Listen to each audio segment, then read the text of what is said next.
आज तेलकोई निर्वाचन मंडली भारतीय जनता पार्टी विधायक प्रार्थी डॉक्टर फकीरमोहन नायक तांकर प्रथम भोट आज ये बूथ रे प्रथम सी भोट देइचंती आउ आशा रखीचु आमे निहाती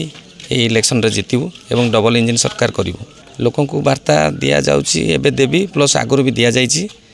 जे जेहेतु एटा गोटे समस्तंकर मौलिक अधिकार अच्छी भोट देवाटा समस्ते बूथ को आसतु निजर मतामत दिंतु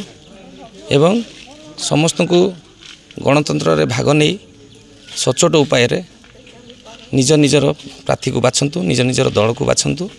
एवं भोट हार जमतिया अधिक बढ़ से आम समस्त को अनुरोध करुँ। देखो निर्वाचन प्रक्रिया कहले बहुत भल कारण प्रत्येक लोक निश्चित भोट देवा दरकार प्रत्येक अधिकार रही भोट देला प्रकृत लोक सामना को आसो भोटर मात्रा बढ़ले लोक से सचेतनता जना पड़ो आम चाहूँ जिते अधिक लोक आसतु आ भोट दिंतु आ सचेतनता से सृष्टि हो जिते से भोट देवे आ निजर इच्छा मत जहाँ चाहिए कैंडिडेट करने मत जो मैंने परफेक्ट कैंडिडेट से भोट देवा मुझे अपील करुँची। हाँ देखो आम प्रत्येक घर को आम गलु प्रत्येक कैंपेनिंग करूँ रिक्वेस्ट करूँ जेहेतु माटीर पुओ ये जगह स्वाभिमान लड़ुची से मुझे चाहूँगी मो माटी तेलुकोई मो घर छामुंडा ए अंचल लोक मत भल पाती मुझे ठियाई लड़े लड़े जेहेतु तेलुकोई निर्वाचन मंडल स्वाभिमान निर्मल मुझे मो माटी लड़े कर लड़े कंटिन्यू चलो सदाबले चलो।